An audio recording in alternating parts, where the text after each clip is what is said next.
Olá, está no ar o programa Bem Fazer, porque o bem que se faz, faz bem. Sejam todos muito bem-vindos a mais uma edição que está imperdível. E vamos começar o programa falando do que é necessário. Eu estou falando sobre assumir responsabilidades. Ser responsável não é apenas assumir compromissos e obrigações, é também assumir as suas consequências e efeitos. Uma noite, 4 estudantes universitários estavam festejando tarde da noite e não estudaram para o teste que estava programado para o dia seguinte. Sabendo que iriam ficar indispostos pela manhã, eles tiveram uma ideia. Eles foram até o professor, que seria o professor daquela aula, e disseram que tinham saído para um casamento na noite passada e no caminho havia acontecido um problema com o pneu. E tiveram que empurrar o carro o caminho todo de volta. Que situação, né? Então, como eles não estavam em condições de realizar o teste, o reitor ele pensou por um minuto e aí disse o seguinte, né, que eles poderiam fazer a prova sim daqui a 3 dias.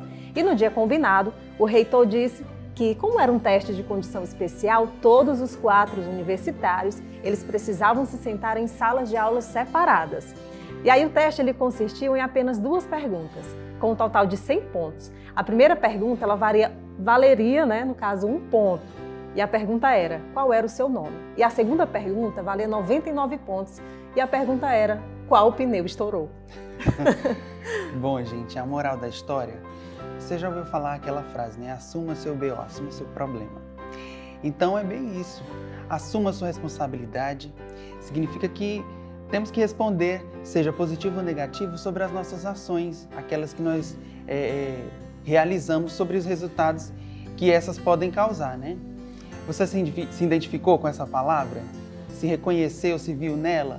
Eu acho que depois dessa, esses estudantes aprenderam muito bem a lição, né, Lígia? Com certeza. Com certeza aprenderam bem direitinho. E eu digo mais.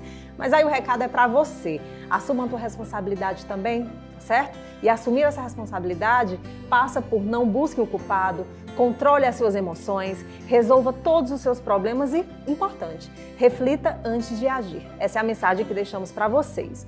Então, dito isso, nesta edição, vamos conhecer a história de Arthur Carlos, que é aluno de violoncelo da Casa de Vovó Dedé. Vamos conversar também com o professor Vitor Hugo Miro sobre o IDH e, além de conhecer o projeto Nova Canaã, que é uma associação maravilhosa que tem buscado mudar a história de vida de crianças e famílias em estado de vulnerabilidade. Mas agora, vamos parar um pouco por aqui, porque... Parar de muito blá blá blá, né? Vamos conferir agora uma matéria bem bacana, mas, sabe assim, maravilhosa, sobre a alimentação vegana, tirando dúvidas a respeito de mitos e verdades a respeito dessa modalidade alimentar. E fora uma receita lá bem bacana, né? Que a gente também vai ver. Vamos, confere só aí essa matéria. Bom, gente, tudo bem com vocês? Sou Bruno Leican, estamos em mais um Bem Fazer e hoje a gente vai falar sobre um assunto que causa muitas dúvidas nas pessoas, que é sobre o veganismo. E para falar sobre esses assuntos, de olhares diferentes, estamos com Ana Mota, que é uma gastrônoma especializada, veganista, né? E estamos também com a doutora Manu, que vai dar aquela visão mais técnica, né? Mais científica sobre esse assunto, né? Vamos começar com a Ana. Ana, eu gostaria que você falasse um pouco sobre como o veganismo apareceu na sua vida. Fala um pouquinho pra gente. Gente, é o seguinte, o veganismo, essa palavra veganismo é bastante nova, né? Porém, a prática em si, ela já é bem antiga, desde agora. Seria um vegetarianismo estrito, né? Aí mudou para vegano, uma palavra mais simples, menor. E assim, entrou na minha vida desde que eu voltei para o Brasil, trabalhava como chefe de cozinha na Espanha, e como vim morar no Brasil novamente, resolvi abrir um restaurante de comida vegana. É uma filosofia de vida, um estilo de vida, também uma coisa muito ética e muito política, tem essas vertentes. No meu caso específico, alimentação totalmente sem proteína animal, nenhum tipo de proteína animal, nem leite, nem carne, nem ovos, nada. Nem mesmo objetos de couro, nada disso eu utilizo. E assim, ela tem muito a ver com sustentabilidade do planeta, também está interligada. E assim, é uma comida saudável. Aí você vai me dizer assim, é saudável? Sim, existem comidas veganas que não são saudáveis, depende do seu estilo de vida. E Ana, deixa eu te perguntar, nessa tua experiência nos preparos desses alimentos de forma mais natural, o veganismo, ele é uma modalidade alimentar acessível para todo mundo? Porque todo mundo que está em casa, que está nos assistindo, eu também tenho essa dúvida, né? De que seja mais caro, mais complicado de se acessar essa alimentação mais natural, né?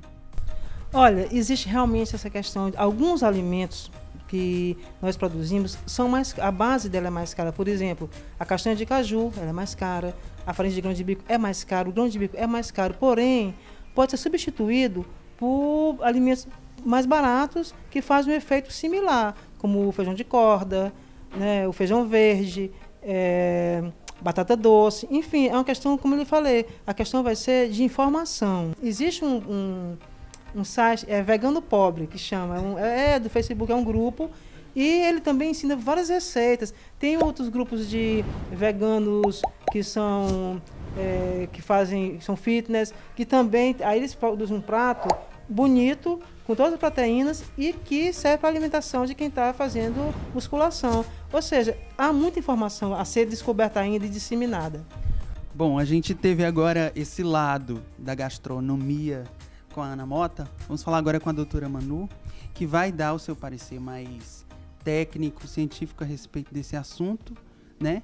E doutora Manu, é um prazer estar aqui com você. Eu queria que você desse um parecer a respeito do veganismo, porque todo mundo, hoje em dia, né, a gente vê que as pessoas estão muito sendo levadas pela moda, né? Assim, de repente, vou fazer tal coisa, né? Entra no ritmo da multidão. E o veganismo é sério, né? Não é uma coisa que deu um estalo na minha cabeça e eu vou fazer. Então, eu quero que você explique aí como é que é essa decisão. Pode ser tomada de qualquer jeito na hora que der um estalo. Simpatizo muito, sim, com o veganismo como uma proposta de reutilização integral dos alimentos, né? De alimentos que são saudáveis, de alimentos que podem ser utilizados, sim, no nosso dia a dia. Mas a definição de veganismo, né, nos leva para uma coisa muito mais ampla. E as pessoas associam muito o veganismo hoje em dia apenas com a alimentação, né? Ser vegano não é simplesmente você comer uma alimentação vegana, né? Você, como a Ana falou, não utiliza nada de couro, tem uma série de questões socioambientais aí envolvidas e eles têm uma luta muito importante, né? No entanto, a meu ver, a minha opinião em relação a toda e qualquer polaridade criada dentro da sociedade, né? Como diversas dietas que surgem aí, que a gente chama de dietas da moda, né? Não é o caso do veganismo, que é um movimento, mas acaba se tornando, porque isso é gerido, né, pelo marketing, que causa uma fetichização, né, do vegano, porque é chique ser vegano, porque você ser saudável, ser vegano, né? Então é importante saber que o veganismo é um estilo de vida, é uma filosofia de vida, envolve uma série de outras questões muito importantes. É muito interessante dentro da nutrição tudo que se refere à alimentação saudável. Então, tudo que os veganos pregam, na verdade, em relação à alimentação, isso é já, né, pregado aí pelos primórdios da nutrição. É a base de uma alimentação saudável. Então, a meu ver, eu não preciso dizer que eu sou vegana para ser saudável. Eu sou natureba, extremamente saudável, adoro as receitas veganas, mas eu não sou vegana. E em relação aos nutrientes que o vegano ingere, né, é preciso que haja uma orientação de um nutricionista, né, de um médico, para que você possa se tornar vegano.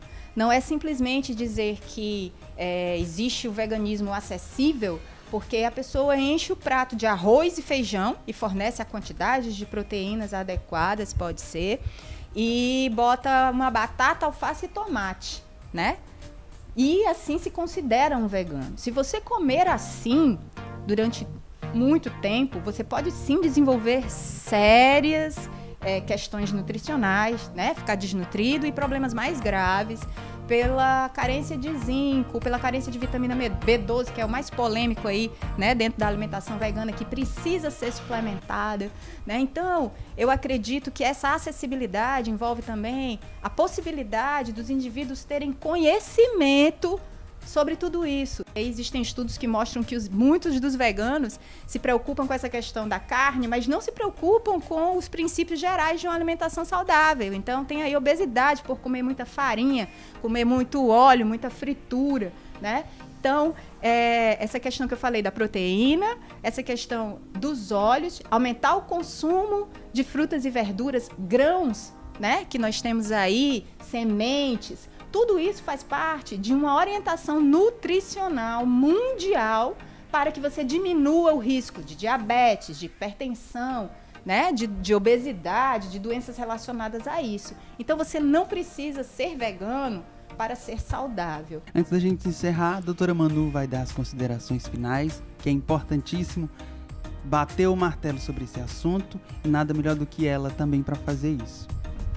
Bom, gente, então, eu acho que antes de você decidir ser vegano, ser vegetariano, tem um nome relacionado a isso, né? Vamos procurar as feiras próximas das casas de vocês, né? Tudo que seja mais acessível, com alimentos frescos. Vamos comprar do pequeno produtor, né? Vamos produzir na nossa casa, ter mais esse contato com a comida, né? Fazer uma comida colorida, saudável, variada. E tudo isso nas feiras vocês têm acesso. Diminuir o consumo de carne, diminuir o consumo de frituras, de óleos, de massas, né? E aí encher a nossa vida de cores com as frutas e as verduras. E saúde feita, sendo vegano ou não. Bom, gente, depois dessa matéria aí, tirando dúvidas sobre os mitos e as verdades sobre essa modalidade de alimentação que é tão importante, e a gente tem visto que tem caído na moda, né? As pessoas têm aderido, mas não é de qualquer jeito, e essa matéria, essa primeira parte da matéria, veio trazendo esse esclarecimento bem importante. Com certeza. O que é legal, tem uma parte aí que a própria nutricionista fala, né? Foi muito boa, inclusive, essa matéria, porque ela tem tanto a Ana, se não me engano é o nome dela, né? A Ana, ela é vegana, ela se considera vegana, e tem a nutricionista, que ela diz uma frase muito interessante, que realmente vale a pena a gente refletir, que para você ser saudável, não precisa necessariamente você ser vegana. Então, é como você falou, né? Tá muito na moda hoje em dia, eu só como folhas, eu só como isso, eu só como aquilo, e eu sou vegano. Não é bem assim. Como muito bem falado, explicado na matéria, as coisas não funcionam assim. A gente pode sim ser saudável, completamente saudável, comer comidas saudáveis, né? E não precisa a gente bater o martelo e dizer eu sou vegano, porque eu tô na moda, porque é bonito sair por aí dizendo isso. E o veganismo é uma coisa bastante séria. Você não pode decidir, veio na minha cabeça, amanhã eu vou mudar tudo. Tem que ter um acompanhamento médico, tem que ter uma nutricionista para te ajudar a mudar a sua alimentação com doses homeopáticas, né? Porque nós somos carnívoros, né? Nós temos Nosso próprio sistema, ele precisa de algumas substâncias que a carne tem. Você não quer comer carne? Tudo bem. Por isso que é necessário a orientação profissional, a orientação nutricional, porque se eu não como isso, eu procuro outro tipo de alimento que possa suprir aquela necessidade, né, do teu organismo. Então, foi uma matéria sensacional. Bom, gente, agora nós vamos ver um vídeo sobre o projeto Nova Canaã, uma instituição belíssima que tem feito um trabalho aqui no Nordeste, né, com famílias e crianças em estado de vulnerabilidade, e tem mudado a história dessas famílias de uma forma muito bonita e significativa, fazendo o bem e surtindo o bem, reverberando o bem, né? Ali na cidade de Irecê, no sertão da Bahia. E esse programa tem feito maravilhas. E eu quero chamar você agora para assistir. O vídeo vai falar melhor por si mesmo. Uma terra seca, um povo esquecido. Foi para amenizar tanto sofrimento que Marcelo Crivella comprou uma fazenda em Irecê 14 anos atrás. A partir daí, ele deu início a uma campanha com a venda de CDs e shows por todo o país, com um único objetivo: o Projeto Nordeste. No show do Milhão do SBT, Crivella ganhou R$300 mil. Investiu dinheiro no projeto que hoje é referência no sertão. Aqui tem irrigação, plantações, escola em tempo integral para 606 crianças de 3 a 14 anos. São 4 refeições por dia para quem só conhecia a miséria. Eu gosto de macarrão, O que mais? de batata. Ano 2000. Luciene e 3 filhos sofrem sem ter o que comer. O tempo passou. Os filhos da Luciene que foram estudar na fazenda cresceram e hoje estão aqui. Essa é aquela bebezinha, a Jéssica, que hoje tem 14 anos e continua lá na escola. E fome nunca mais. Fome nunca mais. Viviane tem 10 anos. Chegou aqui com 3. É de família humilde. Se não fosse a escola até hoje ainda eu tava bem magrinha, porque na minha casa não tem condição de comprar esse tanto de coisa pra gente. Os alunos daqui também recebem vários outros cuidados. Quem não enxerga bem ganha óculos. Os dentistas da fazenda cuidam do sorriso de cada um. Na hora de ir embora nos ônibus da escola, todos levam para casa 5 pãezinhos feitos na própria fazenda. Mata a fome das famílias do sertão. É, mata. Por que a senhora está emocionada? Por nada. Para beneficiar mais crianças, já a partir do ano que vem, a fazenda vai ter também uma escola de ensino médio profissionalizante. É mais uma oportunidade para o futuro. O que a fazenda é para você, Ítalo? É tudo, Por quê? porque foi a melhor coisa que aconteceu na minha vida.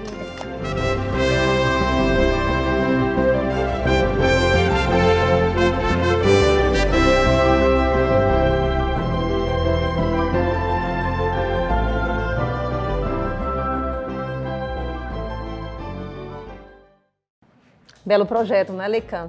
E para você que quer conhecer mais sobre o projeto e saber como pode contribuir para mudar a vida dessas pessoas, basta acessar o site do Projeto Nova Canaã.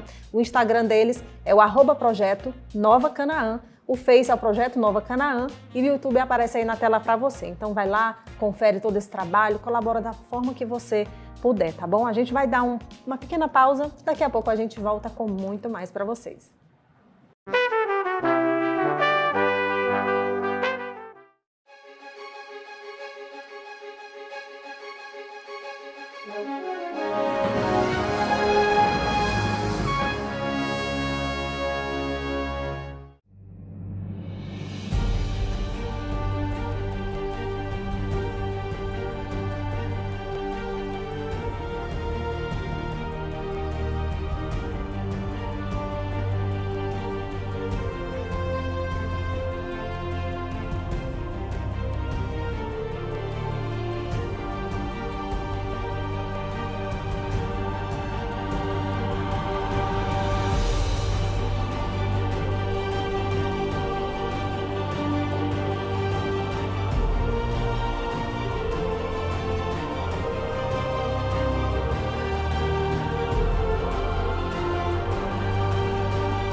Bom, gente, agora nós vamos para a matéria culinária vegana que eu fiz e olha, uma coisa absurda. Nós vamos assistir agora.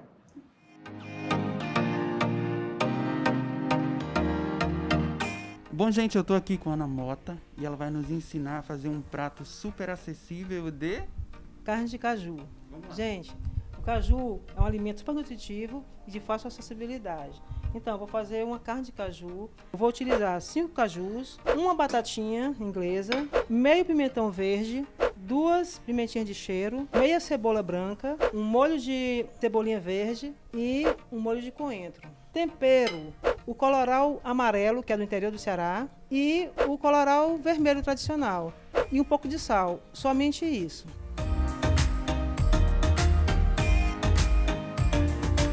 Começar o preparo. Vou cortar o caju pequenininho. Vocês podem passar no liquidificador se vocês preferirem.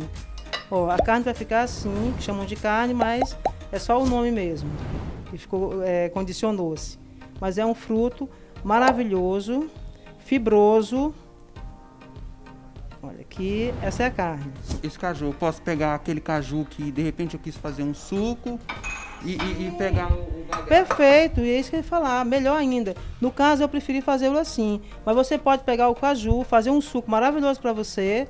O que sobrar, que é justamente a fibra, é que vai ser essa carne. Então, aqui estou cortando a cebola, não estou picando muito, está em pedaços mais ou menos grandes, justamente para ficar mais encorpada. A pimentinha de cheiro, você vai tirar essa partezinha sementes de dentro, para não amargar e não ficar tão picante. Olha, esse já é o pimentão cortado, picadinho, meio pimentão. A batatinha, eu também estou cortando simples assim, olha, pedaços maiores. Pode ser menorzinha também, se você preferir. É questão de gosto. Aqui eu estou colocando ela maior, porque o caju vai cozinhar. E a fibra dele tem que ficar muito, muito, muito terna.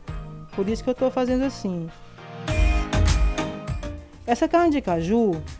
Você pode, o que sobrar dela, se você não comer todo com arroz ou com cuscuz, que é uma coisa da terra também, você pode fazer depois um bolinho de arroz com ela. Vou cortar agora, gente, a cebolinha. Que também não coloquei muito miudinha, pelo mesmo motivo que eu falei dos outros ingredientes, para encorpar melhor.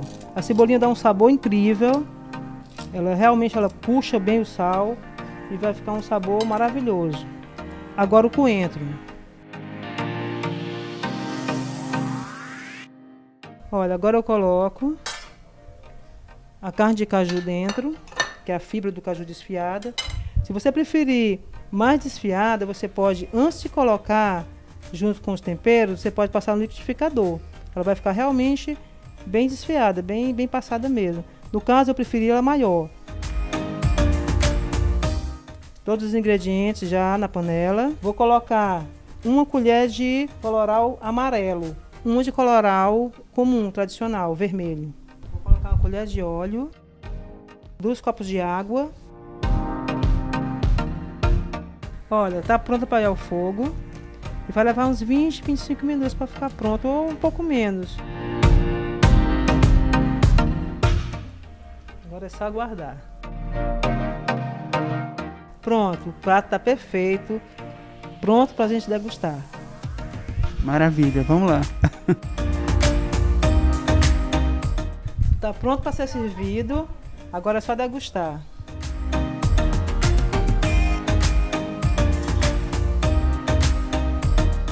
Agora, Ana, você vai ser a repórter um pouquinho e eu vou matar a vontade de provar.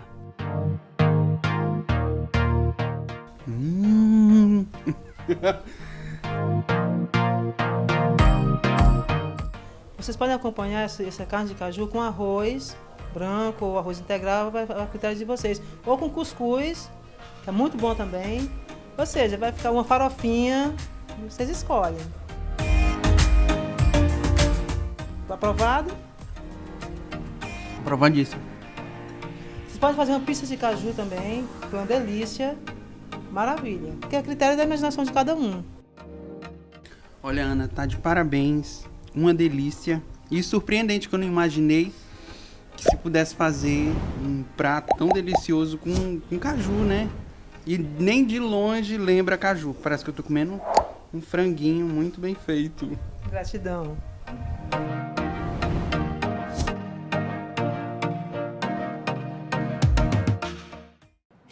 Leican, esse é um tipo de matéria que a gente diz que dá água na boca, viu? Até eu fiquei com vontade de fazer em casa. Nossa. E aí, tava boa? Tava muito bom, muito gostoso mesmo, até que eu repeti, né? Teve uma segunda rodada, né? Quase que eu trazia o prato para casa. Mas é muito bacana essa receita de carne de caju. É fácil, né, de se fazer. E não é uma coisa, como é que eu posso dizer, tão radical, né? Tem até um gostinho assim de frango. É muito bacana. Muito bom.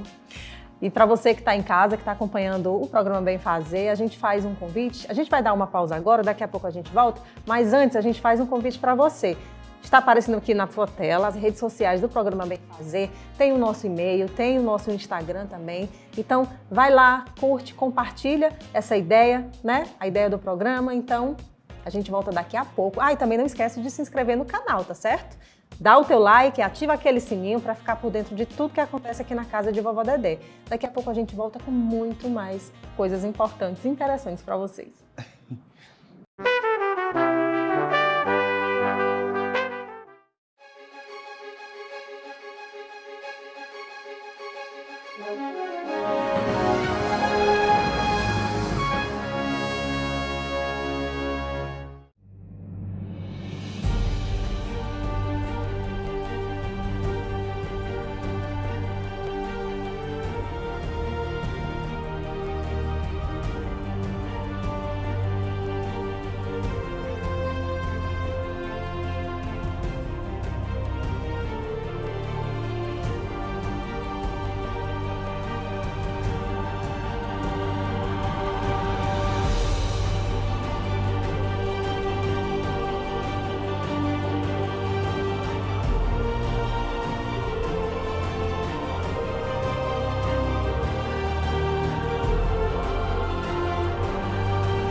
Estamos de volta ao Estúdio 2 da TV Dedé e eu já começo esse bloco te fazendo uma pergunta.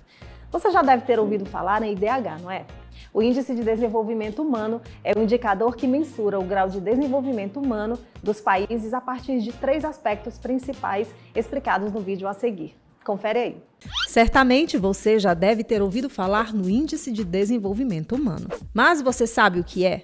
E para que serve? No geral, o IDH serve para medir a qualidade de vida da população, que atualmente é feita a partir de 3 aspectos principais: renda, educação e saúde. No quesito saúde, o IDH vai pontuar questões específicas, como a taxa de mortalidade infantil e a expectativa de vida.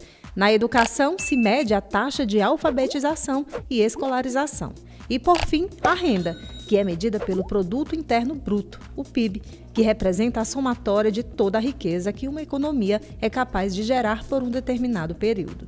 Quanto mais esses 3 aspectos apresentarem melhorias, melhor será o IDH, que no caso do Brasil, se mede o do país, dos estados ou dos municípios, que também podem ser medidos os IDHs de suas regiões ou bairros, por exemplo. A sua referência numérica varia entre 0 e 1.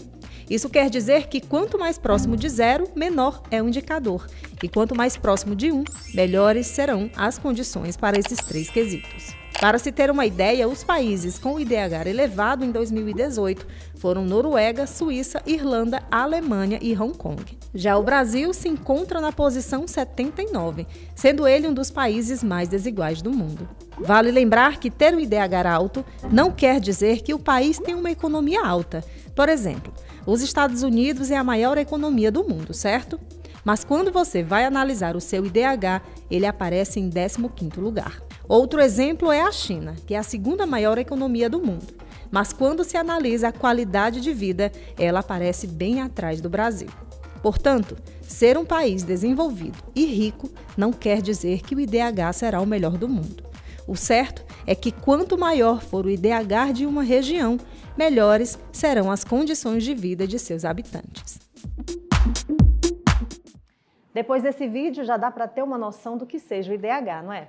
O Índice de Desenvolvimento Humano ele se tornou referência mundial, principalmente por nortear políticas públicas que auxiliem a desenvolver os aspectos ainda carentes de cada país. Estamos aqui com o professor da UFC e coordenador do Laboratório de Estudos da Pobreza, o Vitor Hugo Miro, que de forma remota, nos recebeu, e a gente vai falar um pouco desse assunto aqui. E para começar o bate-papo, uma região ela pode ser qualificada apenas pelo seu IDH? Seja muito bem-vindo, professor. Olá, obrigado pelo convite. É um prazer falar com vocês e com todos que estão nos assistindo. Realmente, o IDH ele é sujeito a críticas, apesar dele ser um indicador que foi criado a partir de críticas também.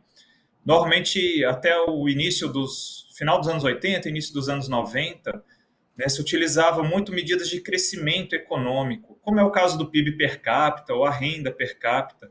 Só que esses indicadores de renda, eles captavam um único aspecto, E dentro da teoria econômica, a gente considera que eles só mensuram crescimento de renda e não necessariamente desenvolvimento econômico dos países.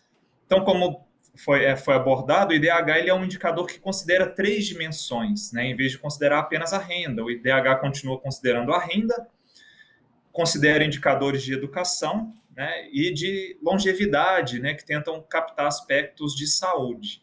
Então, o IDH ele acaba ampliando um pouco mais a abordagem de não só olhar crescimento de renda, mas olhar também desenvolvimento econômico de uma maneira mais ampla, olhando para bem-estar. Obviamente, críticas podem ser feitas se esse indicador ele estaria captando todos os aspectos, Hoje em dia, a gente poderia considerar aspectos relacionados com desenvolvimento, por exemplo, saneamento básico, que é uma questão que ainda merece muita atenção no Brasil, principalmente aqui na região Nordeste, aqui no nosso estado também. Tem outros aspectos que a gente poderia abordar, por exemplo, relacionados não só com essa dimensão econômica, de emprego, de renda, mas, por exemplo, de violência, Existem alguns outros indicadores que tentam captar a felicidade ou satisfação das pessoas com relação às suas condições de vida. Então, seria interessante ampliar os indicadores. Mas, no aspecto, até foi mencionado por você, de formulação de políticas públicas, o IDH ele ainda cumpre muito bem alguns objetivos. Porque cá entre nós, se a gente amplia muito o leque de dimensões que são mensuradas em um indicador, a gente acaba tornando esse indicador mais difícil de calcular, mais difícil de interpretar, e para que as pessoas entendam como ele funciona, Porque uma coisa que a gente vê também, muitas vezes, é essa estigmatização daquela região, daquele bairro, por exemplo. A gente tem o IDH na Barra do Ceará de 0,22, eu acho que é de acordo com o censo de 2010. E aí, por essa questão do IDH ser muito baixo, a gente acaba qualificando, dizendo que é um bairro que ele é muito ruim de se morar por questão da violência, mas o que, na verdade, também o que tem que ser levado em consideração é a potencialidade que esse bairro traz. Aqui tem muita coisa em relação à cultura, muitos projetos direcionados a essa região, que é o que muitas vezes a gente acaba ignorando. Um comércio forte, Comércio forte, o que a gente acaba ignorando quando se tem número, Porque nós somos números, o bairro ele é número, ele é muito mensurado por isso, né? Em questões quando a gente pensa, por exemplo, em estatísticas e construção de indicadores, né? Obviamente, meio que desumaniza transformar tudo em números, né? Mas, infelizmente, esses números são adequados para a tomada de decisão, seja decisões no âmbito de vista das empresas ou no âmbito de vista de políticas públicas, enfim. É importante, né, a gente ter esses indicadores para nortear essas tomadas de decisões, alocações de recursos. Agora, obviamente, indicadores que têm esse perfil, né, de levantar não só, digamos assim, uma questão mais histórica, né, mas uma questão também de potencialidade, seria muito interessante que a gente pensasse nisso. E existem técnicas que podem, né, ser utilizadas, né, técnicas estatísticas, né, para levantar essas informações de potencialidades também. Né? Por mais que às vezes um bairro, como foi colocado, né, a Barra do Ceará, mas a gente tem toda aquela região aqui de Fortaleza que tem indicadores, podemos dizer assim, econômicos e sociais um pouco mais deficitários, né? Elas têm potencialidades também. A gente poderia observar caracteres que são subjetivos, né? Então isso pode ser considerado aspectos culturais, né? Algum índice de felicidade das pessoas ou de satisfação, algum índice de interação social, ou então essa sinergia social também, a capacidade das pessoas se organizarem, né? Então, tudo isso poderia ser bem considerado, né? Leican? Professor, eu estou aqui representando, de certa forma, o povo que desconhece desse tema, que é o IDH, né? Eu fiz uma pequena leitura a respeito do tema, mas também ainda não me aprofundei. Então, eu gostaria de saber de você... de que forma esse tema pode ser alcançado pela população mais pobre, compreendido? De que forma... Eu acho que até o fato, né, desculpe interromper, o fato de o IDH ele abarcar apenas 3 dimensões, né, de saúde, de renda, né, e de educação, isso facilita um pouco a comunicação, né? Eu acho que os organismos internacionais, por exemplo, o IDH, que foi criado pela ONU em 1990, acho que um dos objetivos de criação de um indicador mais enxuto e sintético, né, seja não ampliar muito, como eu falei aqui no começo.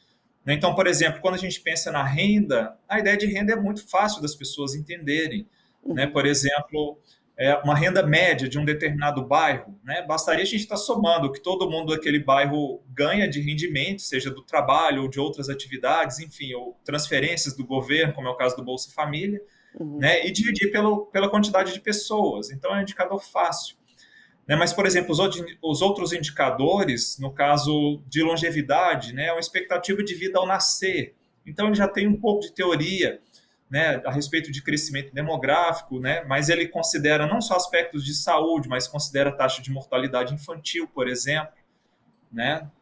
E o indicador de educação, ele pega aqui, basicamente, a escolaridade média mensurada em anos de estudo, né, dos indivíduos com mais de 25 anos, e para aqueles indivíduos que estão em idade escolar, é uma expectativa de anos de estudo. Né? Então, esse indicador já é um pouco mais difícil, as pessoas terem uma compreensão. Por exemplo, um indivíduo que termina o ensino médio, né, como é que ele, pelo menos ele projeta, quantos anos de estudo eu tenho? Né? Então, isso tem que ser considerado também. Né? Então, o IDH, ele pelo menos assim, é um indicador que ele tem uma faixa, né? Ele sempre está entre valores de 0 a 1. Né? Quanto mais próximo de 0, menor for esse índice, pior é avaliado o desenvolvimento, né? Nessas 3 dimensões, é sempre bom a gente frisar isso, né? E quanto mais próximo de 1, maior vai ser o desenvolvimento, né?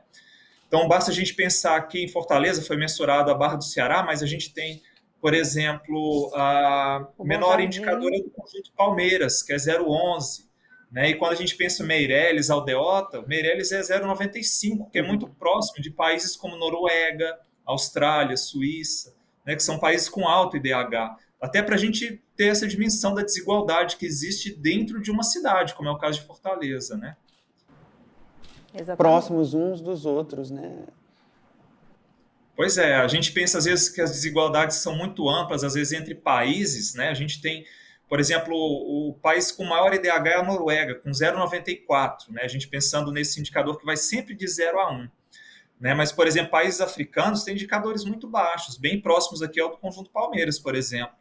né? Só que às vezes a gente não precisa pensar nessa dimensão de países, né? Os dados do censo demográfico aqui no Brasil permitem que a gente construa os indicadores em nível municipal, tanto que o Programa das Nações Unidas para Desenvolvimento, o PNUD, faz esse cálculo aqui no Brasil para níveis estaduais, municipais e regionais, e com os dados censitários, que infelizmente nós não tivemos o censo no ano passado, né? A gente vai ter um atraso desse censo, a gente está usando dados um pouco defasados, de 2010, né? Então, assim, a gente pode caracterizar esses ambientes dentro de uma cidade, como é a dimensão de olhar o IDH nos bairros de Fortaleza, né? Os indicadores são um pouco defasados, como eu mencionei, de 2010, e pelo menos assim, olhando indicadores em outros níveis, como a nível estadual ou de região metropolitana, porque o IBGE, que é o Instituto Brasileiro de Geografia e Estatística, ele calcula muitos desses indicadores na pesquisa por amostra de domicílios, que é a PNAD. Né? Então, por exemplo, lá em 2010, o indicador de renda per capita no Brasil era 1.113, né? Quando a gente olha para 2019, que foi um dos últimos anos da PNAD, né? Estou pegando inclusive um aqui antes da gente considerar a pandemia, ele já ultrapassava 1.400. Então, a gente foi tendo um avanço nesse período. Pode ser que esse rearranjo entre os bairros em Fortaleza tenha inclusive mudado, né? Mas o indicador ele ainda continua sendo norte para decisões políticas quando a gente olha desenvolvimento. Isso, inclusive, explica o tanto que é importante a gente ter a pesquisa demográfica, né, que foi cancelada o ano passado em função da pandemia e já não foi a campo esse ano em funções de orçamento, né, no governo federal. Perfeito. Aí, quando a gente fala de comparação, né, por exemplo, o IDH da Barra do Ceará é eu falei agora, esqueci, 0,19... 21? 0,22, 0,22, quase 22. Aí a gente tem Meireles, que é 0,95, e temos Aldeota, 0,86.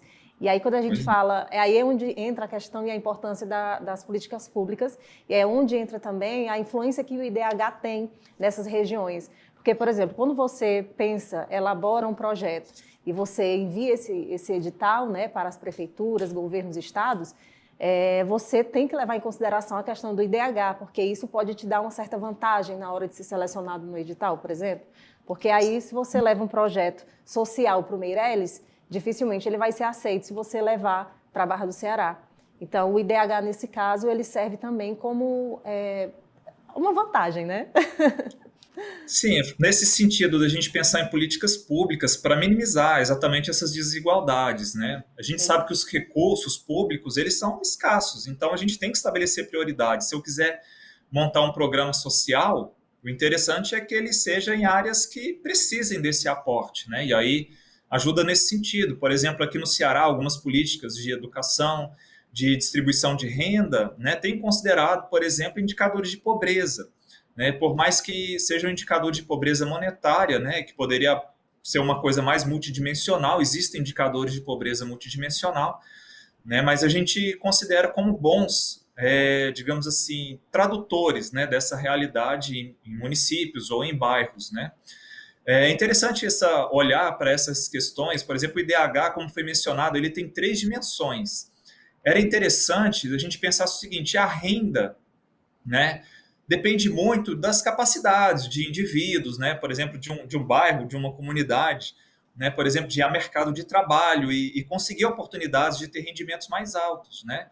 E existem desigualdades mesmo pela escolha das pessoas. Às vezes as pessoas têm as mesmas oportunidades e umas acabam querendo ser médicas, outras advogados, outros preferem ser um comerciante, mesmo às vezes tendo oportunidades. O que não pode existir é você não ter as mesmas oportunidades para todas as pessoas. Isso é um aspecto que, quando a gente olha no interior do IDH e separa as dimensões, a gente olha a renda, por exemplo. A renda, a gente sabe que a distribuição dela é desigual. O sistema econômico acaba gerando isso. Mas vamos pensar, se a gente tivesse um setor público que realmente fizesse uma boa alocação de recursos, por exemplo, de educação e de saúde, os indicadores de saúde e de educação que também compõem o IDH, eles talvez não fossem tão desiguais entre regiões, entre bairros, entre cidades. Era interessante até a gente refletir um pouco a respeito disso. Se a gente não consegue, às vezes, corrigir a renda, né, a gente poderia corrigir essas dimensões, prover oportunidades de acesso a serviços educacionais e acesso a serviços de saúde de forma mais igualitária, né? Eu acho que um mundo em que a gente conseguisse dar essas oportunidades de forma mais igualitária, o IDH nessas dimensões, que inclusive ele pode ser calculado nessas dimensões de educação e de saúde, ele seria mais equilibrado, né? E o de renda é que talvez destoasse um pouco, né? Agora esse é um grande desafio, né? Que o Sim, é um grande público desafio. tem. Até mesmo porque não tem como dar conta também de um Brasil inteiro, de uma cidade inteira, né? Enfim. Com tantas heterogeneidades, igual a gente vê. Dentro de Fortaleza a gente tem muita heterogeneidade, né? Exatamente. Verdade. Mas alguma coisa que você gostaria de pontuar, que deixou de falar e gostaria de aproveitar a oportunidade?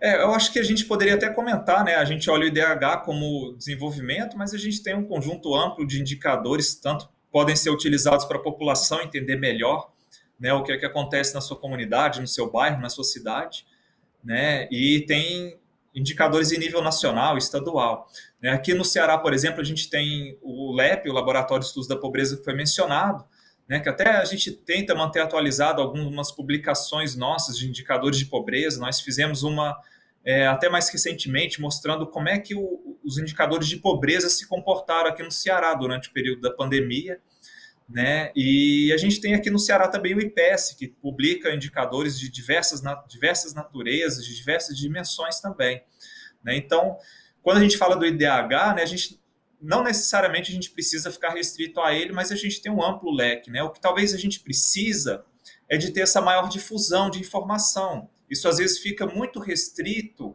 aos meios acadêmicos, né, aos meios de quem promove políticas públicas e desenha políticas públicas. Mas é importante a gente divulgar, né, e até parabenizo o programa por esse espaço, né, da gente ampliar o conhecimento das pessoas a respeito disso, porque são números que dizem respeito à realidade delas. E quanto mais as pessoas conhecem a sua realidade, mais elas podem reivindicar e demandar e lutar pelos seus direitos. Então, é importante esse espaço que a gente está tendo aqui hoje. Perfeito, Verdade. a gente agradece então a tua participação e espero você pessoalmente para falar do laboratório ou qualquer outro assunto que seja interessante. Agradeço e aguardo o convite. Tchau, tchau, professor. Tchau, um abraço a todos. Até mais. Até. Bom, agora nós vamos ver um vídeo de Socorro Cândido que vai dar algumas informações básicas para a constituição de uma organização da sociedade civil, que são as OSCs que a gente ouve tanto falar. Então vamos assistir esse vídeo agora, que está muito bacana. O que é um OSC? OSC é uma sigla que significa Organização da Sociedade Civil. Ela comumente é também denominada ONG, Organização Não Governamental. A legislação brasileira atribui a essas entidades a expressão OSC. Não é natureza jurídica, é apenas o gênero, certo?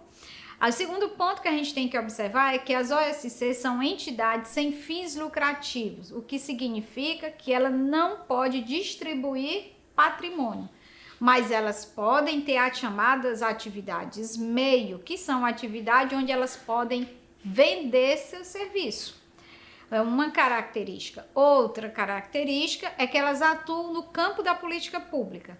Política pública como a educação, como a saúde, como a assistência social, como a cultura, como o meio ambiente e assim por diante. Segurança alimentar. Então, essas instituições, elas vão ocupar um espaço em que o Estado brasileiro deixou de atender. Então, elas surgem, né, a sua atuação passa por um processo, digamos, de ausência do Estado e elas vão cumprir esse papel. Também podemos entender que as organizações da sociedade civil, elas podem ser classificadas como instituições que realizam de forma complementar essas políticas públicas. É por isso que elas têm parceria com o poder público, mas elas também realizam suas atividades em parceria com o segundo setor, que são as empresas com finalidade lucrativa. Nesse ponto, onde as empresas que compreendem a sua importância e responsabilidade social realizam ações junto com as OSCs. E aí, gente, deu para entender?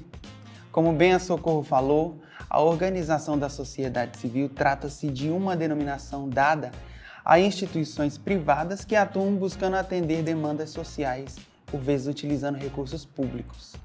Dado o recado, agora nós vamos ver o vídeo de se emocionar, que é a história do Arthur Carlos, aluno da casa de vovó Dedé, que tem dado um show no violoncelo e também de história pessoal, né? Esse vídeo é sensacional. Vamos assistir agora.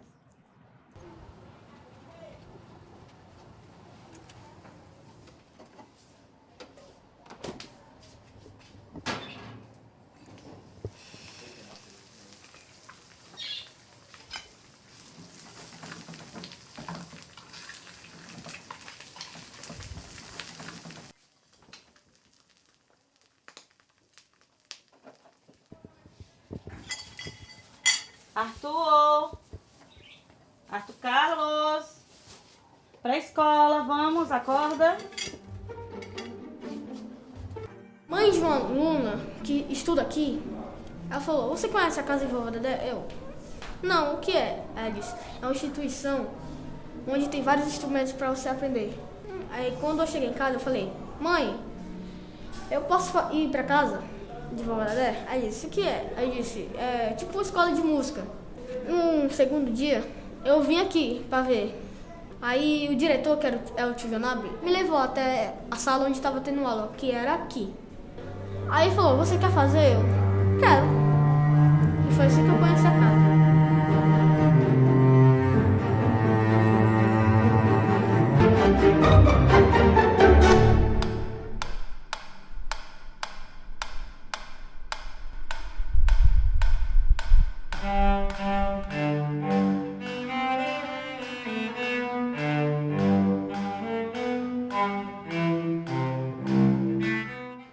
A música, pra mim, é uma forma de expressar seus sentimentos.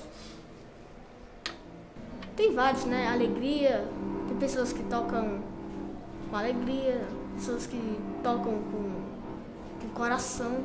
Mas tira som, gente, o acorde final precisa ser cheio. Esse final precisa ser grandioso. Não adianta terminar pálido. Vai. 3, 4, 3.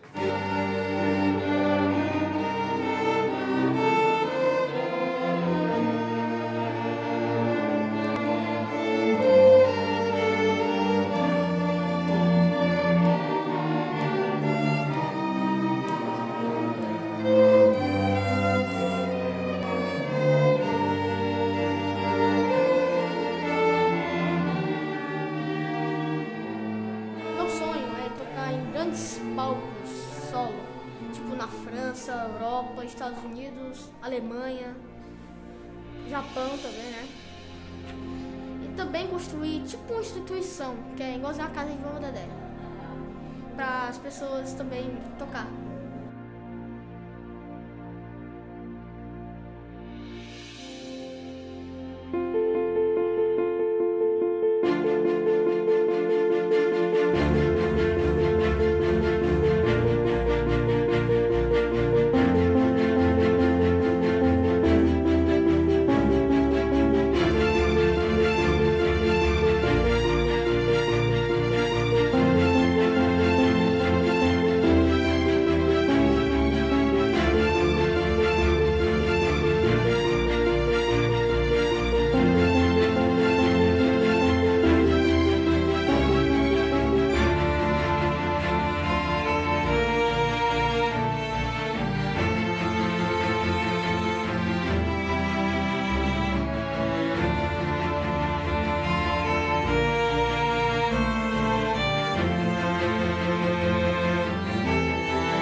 fazer alguma coisa, nunca desista.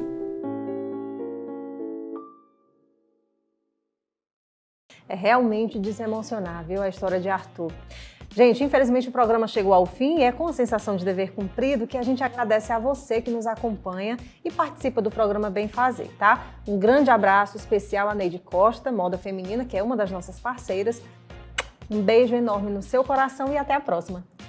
Deixando ainda, para confirmar mais ainda, as nossas redes sociais, né? Já foi dito no decorrer ao longo do programa, né? Vamos ajudar a Casa de Vovó Dedé a crescer, a aparecer, né? Vou deixar aqui o Insta do nosso programa, que é Bem Fazer Oficial, o e-mail, que é projetoBemfazer@casadevovodedé.org, e também pedir para você se inscrever lá no canal da TV Dedé, que é a TV da Casa de Vovó Dedé, se inscrever, ativar o sininho para sempre que tiver um show novo, um programa novo, tá sendo avisado, muito bacana, tá bom? Eu espero vocês até o próximo programa. Fiquem com Deus, eu vou deixar vocês com uma música bem bonita, O Bem, de Arlindo Cruz. Um beijo no coração de todos.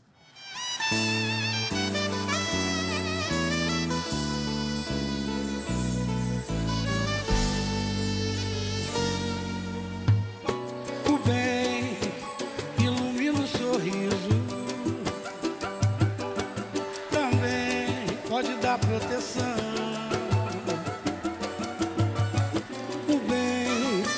Verdadeiro amigo é quem dá o abrigo, é quem estende a mão. No mundo de armadilhas e pecados, armado e tão carente de amor, às vezes é bem